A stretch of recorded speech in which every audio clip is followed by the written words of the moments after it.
दोस्तों आज का टॉपिक कोई मामूली बीमारी नहीं है, बल्कि एक ऐसा टॉपिक है जो शायद हर औरत, हर गर्भवती औरत एक्सपीरियंस करती होगी। जैसे कि हम जानते हैं बहुत सारे बड़े अस्पतालों में ये शिकायत आती है कि बहुत भीड़ होती है और लोगों का ठीक से ख्याल नहीं रखा जाता। ख्याल की बात ना करें तो लोगों को ठीक से बिहेवियर उनका ठीक नहीं होता, जो हेल्थ केयर प्रोवाइडर्स का बिहेवियर ठीक नहीं होता पेशेंट्स की तरफ। और अगर हम बात करें प्रेग्नेंट वुमेन की, तो बहुत सारी प्रेग्नेंट वुमेन ऐसे शिकायत करती है कि उनसे आराम से बात नहीं की जाती या उनके साथ प्रॉपर बिहेवियर नहीं किया जाता। तो इसी के बारे में आज हम जानेंगे और आज का हमारा टॉपिक है रिस्पेक्टफुल मैटरनल केयर। मैम सबसे पहले तो हमें ये बताएं, ये रिस्पेक्टफुल मैटरनल केयर क्या है? ये बड़ा कॉम्प्लिकेटेड टॉपिक लगता है, इसके बारे में बताएं। देखिए, रिस्पेक्टफुल मैटरनल केयर को अगर मैं हिंदी में डायरेक्टली ट्रांसलेट करूं तो ये होता है आदरपूर्ण मातृत्व देखभाल, है ना।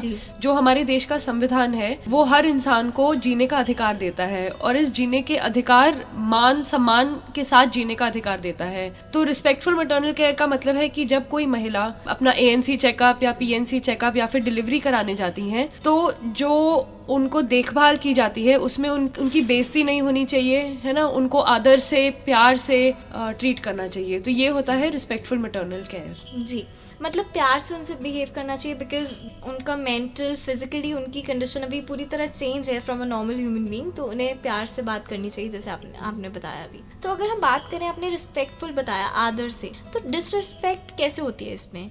देखिए, डिसरिस्पेक्ट जो हमने अभी तो हम रिसर्च कर रहे हैं, तो हमारी रिसर्च पूरी नहीं हुई है, तो मैं अपनी फाइंडिंग्स आपके साथ नहीं शेयर कर सकती हूँ। लेकिन जो हम लिटरेचर से देखते हैं और जो हम बाकी महिलाओं ग्रुप्स के साथ जो हमें जो कहानियां सुनने को मिलती हैं, उसमें ये दिखता है कि डिसरिस्पेक्ट किस किस तरीके से होता है। कि एक तो वर्बल डिसरिस्पेक्ट होता है कि जिस तरह से बात करते हैं, जिस तरह से टोन अपनाते हैं, गुस्से से बात करते हैं, पेशेंस नहीं दिखाते हैं, बड़ी जल्दी में रहते हैं हेल्थ केयर प्रोवाइडर्स, है ना। फिर एक होता है कि जब महिला की देखभाल हो रही है, जब वो डिलीवरी कर रही है, किसी और को वो महिला नजर नहीं आनी चाहिए, है ना। कॉन्फिडेंशियलिटी होनी चाहिए। आसपास जो लोग बैठे हैं, जब महिला की मेडिकल हिस्ट्री ली जा रही है, तब क्या होता है कि एक कमरे में पेशेंट्स भी बैठे हैं, डॉक्टर भी बैठी है, महिला भी बैठी है। तो जो भी महिला की मेडिकल सीक्रेट्स पर्सनल होती हैं, तो वो पब्लिकली शेयर हो जाती हैं।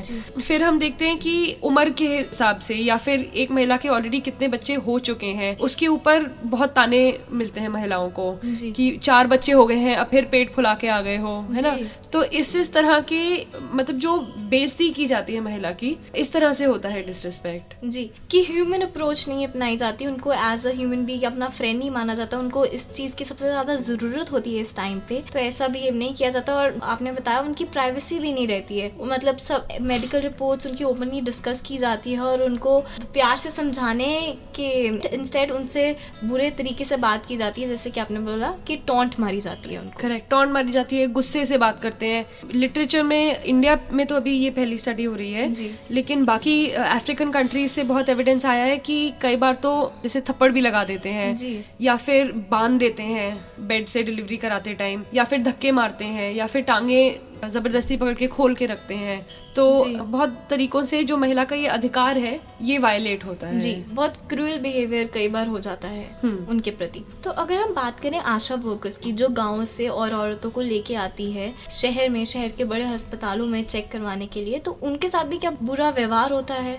देखिए, आशा वर्कर लिंक है ना, कम्युनिटी और जो हेल्थ सर्विस है उसके बीच में लिंक है। तो आशा वर्कर का जो रोल है ये बहुत महत्वपूर्ण है। ये हमारी रिसर्च की अगर मैं फाइंडिंग शेयर नहीं कर सकती हूँ, लेकिन हमारी दिल्ली में एक मीटिंग हुई थी, वहाँ पे कुछ आशा वर्कर्स ने ये बोला था कि जब हम जाते हैं फैसिलिटी में, तो डॉक्टर्स हमसे इतनी गंदी तरह बात करते हैं कि हमारे पेशेंट्स को लगता है कि इनकी तो कोई स्टैंडिंग ही नहीं है हॉस्पिटल में। तो उससे loss of trust, loss of faith होता है आशा वर्कर में। जी, आपने सही बताया। जैसे आपने बताया कि आशा वर्कर में ट्रस्ट इतना, मतलब पेशेंट्स पे ट्रस्ट नहीं कर पाते एक बारी उनको अगर ऐसा बिहेव कर दिया जाए, डॉक्टर उनके सामने ऐसा बिहेव करे आशा वर्कर के लिए, तो ट्रस्ट ऑफ कोर्स खो जाता है कहीं ना कहीं पेशेंट का। तो आज हमारे साथ स्टूडियो में एक आशा वर्कर भी हैं जिनका नाम है करिश्मा। तो आइए उनसे जानते हैं कि उनका कभी कोई ऐसा बुरा एक्सपीरियंस रहा है इसके बारे में। हाँ जी करिश्मा, आप बताइए, आपको क्या लगता है इसके बारे में? एज अ आशा वर्कर मैं अपना एक एक्सपीरियंस शेयर करना चाहूँगी। एक इंस्टेंस बता रही हूँ मैं आपको कि एक बार मैं अपने एक पेशेंट को लेकर गई थी हॉस्पिटल में। तो वहाँ पे अपने डेली चेकअप के लिए वो गए थे, तो उन्होंने पेशेंट को तो अंदर ले लिया था और मैं बाहर ही वेट कर रही थी कि मेरा पेशेंट कहाँ पे है। तो वेट करी थी मैं, तो मुझे पता ही नहीं चल पा रहा था कि मेरा पेशेंट कहाँ पे है। तो मैंने उनके जो फैमिली मेम्बर्स हैं उनसे भी जानने की कोशिश करी, तो मुझे कोई अच्छा रिप्लाई नहीं मिला, कुछ सेटिस्फैक्टरली मुझे पता ही नहीं चल पाया कि वो कहाँ पे है। फिर फाइनली मैंने एक डॉक्टर से भी पूछा, तो फिर मेरे को अपना पेशेंट दिख गया कहाँ पे है। तो मैंने डॉक्टर को भी ऐसे ही बताना चाहा, उनकी मेडिकल हिस्ट्री के बारे में उनको बताना चाहा, तो कि उनको थायराइड की प्रॉब्लम है। तो उल्टा डॉक्टर मुझ पे बरस पड़े कि आप खुद ज़्यादा डॉक्टर बन रहे हो। तो वो चीज़ एक मतलब मेरे को थोड़ा एम्बैरेसिंग लग रहा था, क्योंकि वहाँ पे ये होता है कि अगर एक आशा वर्कर जो है, एक लिंक है सोसाइटी और हेल्थ केयर प्रोवाइडर के बीच में, तो अगर हमारे साथ ही अच्छा बिहेव नहीं होगा तो ऑब्वियस सी बात है, जैसे कि मैम ने बताया कि लॉस ऑफ ट्रस्ट हो जाता है, तो वो चीज़ है। तो इस तरह से मतलब आशा वर्कर्स के साथ अच्छा बिहेव नहीं होता है। बिल्कुल सही कहा आपने कि अगर आशा वर्कर्स इतना अच्छा काम कर रही हैं सोसाइटी के प्रति, प्रेग्नेंट वुमेन के प्रति और लोगों के प्रति, तो उनको भी रिस्पेक्ट मिलनी चाहिए और उनका भी जो स्टेटस है मेंटेन होना चाहिए। अगर उनका स्टेटस कहीं ना कहीं डिसरिस्पेक्ट से खराब होता है तो वो हमें प्रोटेक्ट करना चाहिए कहीं ना कहीं। बिल्कुल सही कहा आपने। तो अगर मैं मैम बात करूँ कि ऐसा होता ही क्यों है, डिसरिस्पेक्ट क्यों शो की जाती है, तो इसका कारण क्या है? देखिए, इसके कई सारे कारण हैं। एक तो मतलब इंसान बहुत चीज़ें इंटरनलाइज करता है ना। हमारे देश में वैसे ही कास्ट के ऊपर, रिलीजन के ऊपर बहुत सारे डिविजन्स हैं। तो कई बार क्या होता है कि जो हेल्थ केयर प्रोवाइडर है उनके जो पर्सनल बायसेस हैं, इसकी वजह से वो कुछ वर्गों की महिलाओं के साथ मिसबिहेव कर जाते हैं। जैसे हम लिटरेचर में हमने पाया है कि जो डार्क स्किन महिलाएं हैं या फिर जो गरीब महिलाएं हैं, अमेरिका जैसी कंट्रीज की लिटरेचर कहती है कि जो ब्लैक औरतें हैं, है ना, जो अफ्रीकन अमेरिकन हैं, क्योंकि एक रेस का बायस जो होता है उसकी वजह से डिसरिस्पेक्ट ज्यादा किया जाता है, क्योंकि इंटरनलाइज बायस ये कहता है कि ये लोग पूरी इंसानियत के लायक नहीं है ना। तो एक तो इस वजह से। दूसरा, तब हमेशा ये जानबूझ के नहीं किया जाता है कि जो डॉक्टर्स हैं, नर्सेज हैं, वो जानबूझ के ऐसे नहीं करते हैं। कई बार क्या होता है कि पेशेंट का लोड बहुत है तो डॉक्टर पे भी बहुत प्रेशर है, वो 2-3 मिनट से ज्यादा किसी पेशेंट के साथ नहीं बिता पाते हैं, तो होता है कई बार गुस्सा निकल आता है। ऑल्सो जो हमारी पॉलिसीज हैं, जो हेल्थ पॉलिसीज हैं, उसमें रिस्पेक्टफुल मैटरनल केयर को अभी तक इम्पोर्टेंस नहीं मिला है। मतलब ये एक ऐसा मुद्दा नहीं माना जाता है जिसको एड्रेस करना चाहिए या फिर जिसको रेक्टिफाई करना चाहिए। हमारे देश में बहुत सारी रिसर्च भी नहीं है अभी तक जो दिखा सके कि किस तरह से डिसरिस्पेक्ट हो रहा है। कोई इंटरवेंशंस नहीं है जो बता सके हमें कि किस तरह से इसको रोका जा सकता है। बाकी जैसे मैंने कहा कि जब कोई कंप्लेन करता है तो हमारे पास हमारे जो हॉस्पिटल्स हैं उनमें कंप्लेन का भी मैकेनिज्म अच्छा नहीं है। कई बार जो कंप्लेंट्स होती हैं वो ऐसे ही कोई सीरियसली लेता नहीं, उनको लगता है कि क्यों ये पेशेंट ऐसी फालतू चीज के लिए रो रहा है, जब इनका बच्चा तो ठीक है, जब बच्चा जिंदा पैदा हुआ है, ठीक से पैदा हुआ है, और जब माँ भी ठीक है, तो ये रिस्पेक्ट को मुझे लगता है कहीं ना कहीं सीरियसली नहीं लिया जाता है। अगर जैसे कि आपने कंप्लेंट की बात की, तो क्या कंप्लेंट मैकेनिज्म जो है, कंप्लेंट का एक प्रोसीजर है, वो भी मेरे ख्याल अच्छे से नहीं बना हुआ जहाँ लोग कंप्लेंट कर सके? बिल्कुल बिल्कुल। और लोग भी डरते हैं, झिझकते हैं, क्योंकि देखिए जब कोई इंसान हॉस्पिटल जाता है, स्पेशली जो प्रेग्नेंट महिलाएं होती हैं, वो मजबूरी से जाता है ना। वो इसलिए जाता है क्योंकि उनको डॉक्टर्स की जरूरत है, उनको नर्सेज की जरूरत है। तो लिटरेचर में हमने ये भी बहुत पाया है कि महिलाएं कहती हैं कि अगर हम अभी कंप्लेन कर दें और ये नर्स या डॉक्टर हमसे गुस्सा हो जाए तो हो सकता है कि हमारी अगली डिलीवरी में हमारे साथ ठीक से ना पेश आए। अगर वो चेकअप के टाइम कंप्लेन करते हैं तो उनको डर लगता है कि क्या पता हमारी डिलीवरी के टाइम ठीक से ना करें, तो इसलिए लोग कंप्लेन करने से भी डरते हैं जी। और अब हम जानते हैं कि इसके ऊपर हेल्थ केयर प्रोवाइडर्स का क्या इफेक्ट होता है, वो क्या सोचते हैं इस बारे में। जैसे आपने बताया था कि उनके ऊपर लोड बहुत होता है, बहुत सारे पेशेंट्स होते हैं, तो वो क्या सोचते हैं इस बारे में? देखिए, एक तो जो हेल्थ केयर प्रोवाइडर्स हैं, आई थिंक आधे टाइम तो वो रियलाइज नहीं करते हैं कि जिस तरह से हम बिहेव कर रहे हैं उससे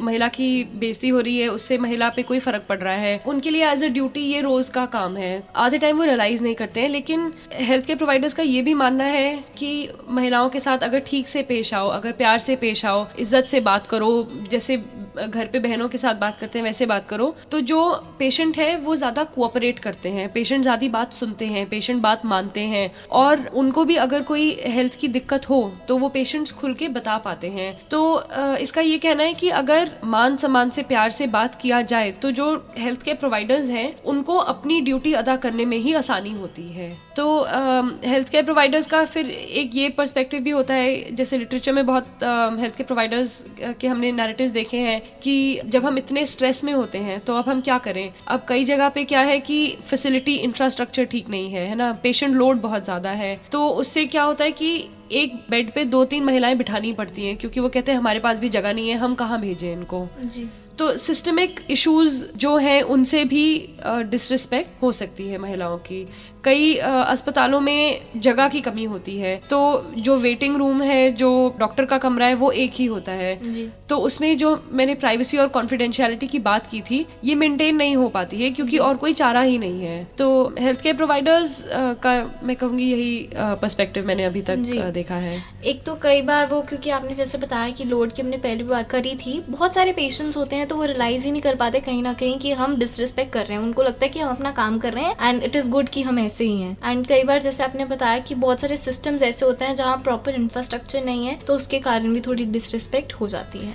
जी, और लिटरेचर में एक और चीज़ इंटरेस्टिंग थी कि हेल्थ केयर प्रोवाइडर्स कहते हैं कि अगर हम महिला को गुस्से से नहीं बात करें या फिर थप्पड़ नहीं मारें या फिर फोर्स यूज करके महिलाएं की टांगों को ना पकड़ें या फिर महिला को ना बांधें डिलीवरी के टाइम, तो महिला बात नहीं मानती है। तो कई हेल्थ केयर प्रोवाइडर्स मानते हैं कि इस तरह का बिहेवियर जरूरी होता है पेशेंट का कोऑपरेशन सिक्योर करने के लिए। तो इसका बहुत बुरा इफेक्ट होता होगा, बुरा प्रभाव होता होगा बच्चे पे और माँ पे, दोनों पे। तो ये कैसा प्रभाव होता है? देखिए, एक तो बात है कि अगर कोई अस्पताल में, या ये तो एक्चुअली जाहिर सी बात है कि अगर आपके साथ कोई बुरी तरह से बात करेगा तो इंसान उस इंसान के पास नहीं जाना चाहेगा, है ना, वो अवॉइड करेगा। तो ये जो डिसरिस्पेक्ट, जो बेइज्जती की बात आती है, इससे रिसर्च ये सजेस्ट करता है कि कई महिलाएं मना कर रही हैं अस्पताल में इंस्टीट्यूशनल डिलीवरी कराने से ही, है ना। सेकंड, अगर महिला खुशी खुशी जन्म दे, है ना, अगर उसका एनवायरनमेंट अच्छा है, अगर सब उससे प्यार से बात कर रहे हैं, तो उनको भी हौसला मिलता है कि मतलब यहाँ पे जो लोग हैं जो मेरे को ट्रीट कर रहे हैं, ये मेरे घर वाले जैसे हैं, ये मेरा उसी तरह से ध्यान रखेंगे, तो महिला भी ज्यादा कोऑपरेट करेगी। कई बार क्या होता है कि क्योंकि डॉक्टर गुस्सा करते हैं या डांटते हैं, ठीक से बात नहीं करते हैं, तो महिलाएं हिचकिचाती हैं उनको अपनी हेल्थ प्रॉब्लम्स बताने से। उनको लगता है कि अगर हम कुछ बोल देंगे तो उल्टा हमें ही डांट पड़ेगी जी। तो इससे महिला की हेल्थ पे बहुत फर्क पड़ता है। हो सकता है कि उनको कोई कॉम्प्लिकेशन हो, जैसे अभी हमारी आशा वर्कर ने बताया कि उस महिला को थायराइड था, तो हो सकता है कि वो ये इन्फॉर्मेशन ना बताएं डॉक्टर को, है ना। तो हो सकता है कि रिपोर्ट, उनके पास अभी ब्लड रिपोर्ट है नहीं जिसमें लिखा रहे हैं थायराइड है, लेकिन उनको पता चल रहा है कि मुझे सिम्टम्स हो रहे हैं। तो अगर ये नहीं शेयर करेंगी डॉक्टर्स के साथ, तो महिला को जो केयर मिलना चाहिए, जो सही केयर, उस पे फर्क पड़ेगा जी। तो आइए आशा वर्कर से ही जानते हैं कि क्यों इस चीज को सीरियसली लेना चाहिए, क्यों रिस्पेक्ट करनी चाहिए हमें पेशेंट्स की। जी, जैसे मैम ने बताया कि आजकल रूरल एरिया में ये चीज़ ज़्यादा दिखी गई है कि जो फीमेल्स हैं वो बड़े हॉस्पिटल में ना जाकर वो घर पे डिलीवरी करवाना प्रेफर करती हैं, क्योंकि वहाँ पे जो हेल्थ केयर प्रोवाइडर्स हैं उनकी तरफ से जो बिहेवियर है वो अच्छा नहीं रहता है, उतना पोलाइट नहीं रहता है। तो वो सोचते हैं कि वहाँ पे डांट खानी पड़ेगी, गुस्सा झेलना पड़ेगा, तो इससे अच्छा है कि वो घर पे ही रहें। तो एक चीज़ ये है जो कि ऑब्वियसली उनकी हेल्थ के लिए ठीक नहीं है। और एक बात और मैं बताना चाहूँगी, एक फीमेल ने कोट की थी ये कि औरत की कंडीशन ऐसी है कि अगर बच्चे नहीं पैदा करे तो घर वालों और समाज से गाली खानी पड़ती है, और अगर बच्चे पैदा करे तो अस्पताल में जाके दूर डॉक्टर और नर्स से गाली खानी पड़ती है। तो अब आप इस बात से अंदाज़ा लगा सकते हैं कि फीमेल्स के मन में क्या थॉट रहता है हॉस्पिटल ना जाने के लिए, क्या रीज़न है।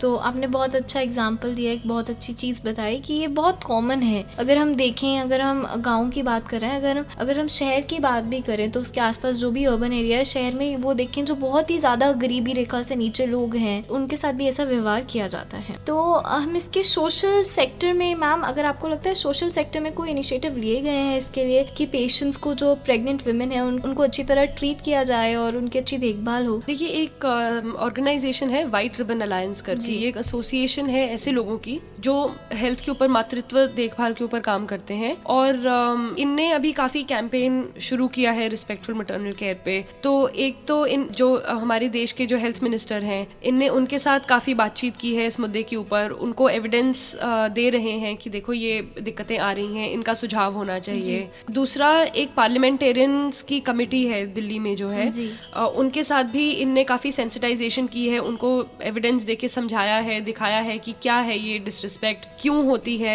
अगर इसके एग्जिस्ट करने से क्या के ऊपर, हेल्थ इंडिकेटर्स के ऊपर क्या दिक्कत आ रही है। अभी हाल ही में उन्होंने कैंपेन किया था पूरे देश भर में, उसका नाम था हमारा स्वास्थ्य हमारा अधिकार।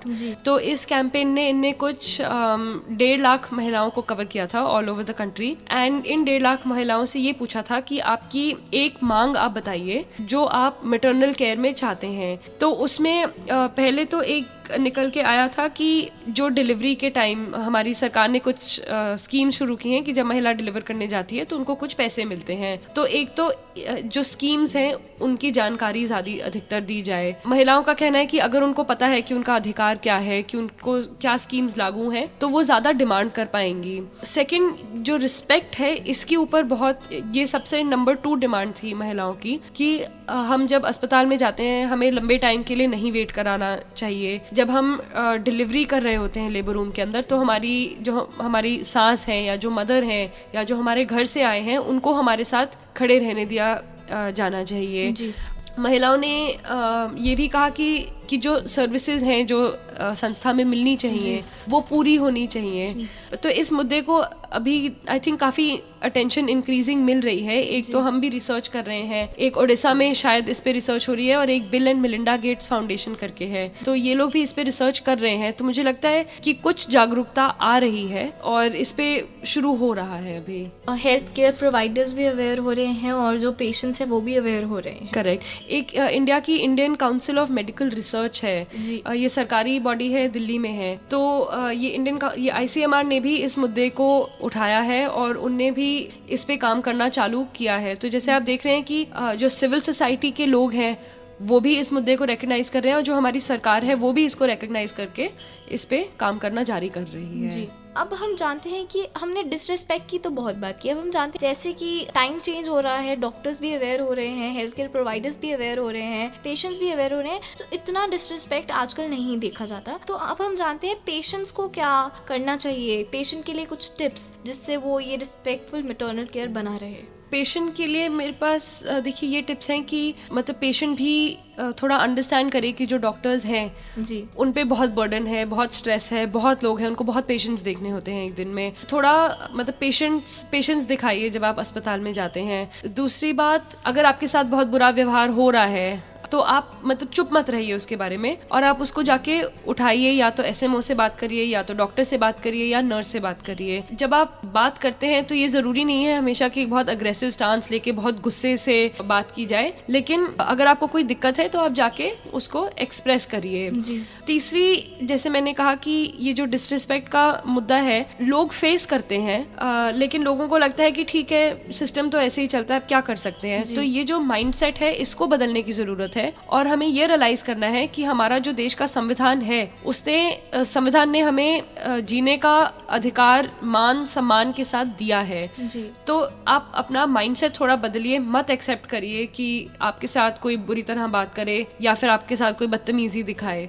तो पेशेंट्स के लिए तो मैं यही टिप्स समझती हूँ। जैसे कि आपने बताया कि अगर डॉक्टर हमसे आपसे बुरी तरह से बात करता है और आप उसको कुछ नहीं कहते तो ये बुरा बिहेवियर बढ़ सकता है कहीं ना कहीं, किसी ना किसी स्टेज पे। तो अगर हम पहले उसको रोक देंगे, पहले उसको करेक्ट कर देंगे तो ये बिहेवियर शायद ना रुके और शायद डॉक्टर या हेल्थ केयर प्रोवाइडर किसी और के साथ भी रिपीट ना करें। करेक्ट। तो अगर अब तो हमने बात की टिप्स पेशेंट्स के लिए, तो हेल्थ केयर प्रोवाइडर्स के लिए क्या टिप्स हैं कि वो रिस्पेक्टफुल बात कर सकें, बिकॉज उनके भी अपने रीजंस होते हैं, जैसे बहुत सारा लोड है उनके पास, बहुत सारा पेशेंट लोड है और सिस्टम कुछ ऐसा है, तो उनके लिए क्या टिप्स हैं? डॉक्टर्स के लिए थोड़ा मुश्किल है क्योंकि बहुत सारे सिस्टमिक प्रॉब्लम्स भी हैं जिनकी वजह से ऐसे हम देखते हैं जो बिहेवियर है। तो एक तो मैं बोलना चाहूँगी कि जो सिस्टम है उसको बदलना चाहिए, लेकिन ये एक डॉक्टर, एक नर्स, एक कोई नहीं कर सकता है।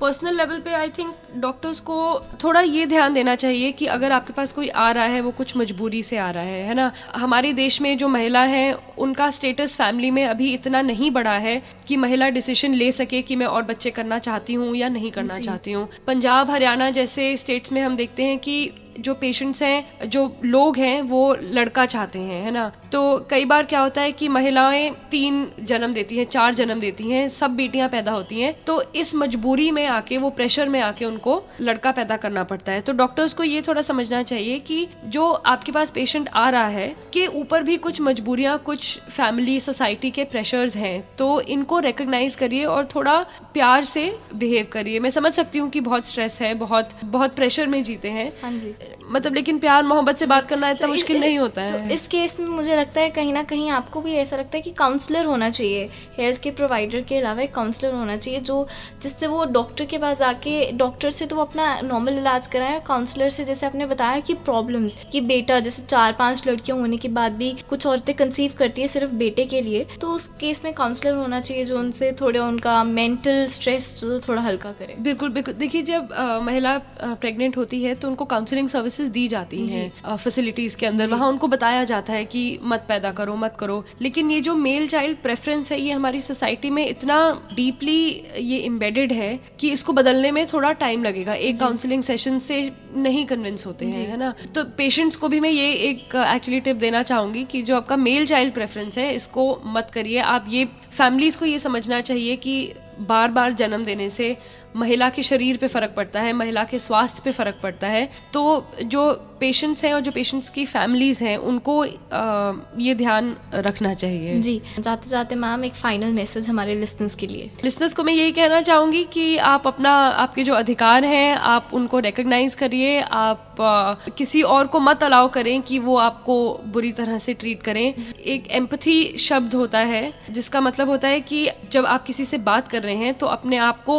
उनकी जगह रखने की कोशिश करिए। तो और ये हमें सबके साथ लाइफ में करने की ज़रूरत है। हमें रिकग्नाइज करना चाहिए कि जो इंसान है वो हर इंसान इंसानियत के लायक है, हर इंसान इंसानियत के काबिल है और हमें ये इंसानियत नहीं भूलनी चाहिए। जी मैम, आपका बहुत बहुत शुक्रिया, आप इतने टाइट शेड्यूल में से आई और इतनी अच्छी जानकारी दी। उम्मीद है कि जो हमारे लिसनर्स हैं वो इससे बेनिफिट कर पाएँ और कुछ नया सीख पाएँ और अपने हक के लिए खड़े हो पाएँ और उनको एक अच्छा व्यवहार मिले आगे से। मैं भी आपको थैंक यू करना चाहूँगी कि आपने मुझे बुलाया और आपने इस मुद्दे को अपने शो में स्पेस दिया। जी थैंक यू।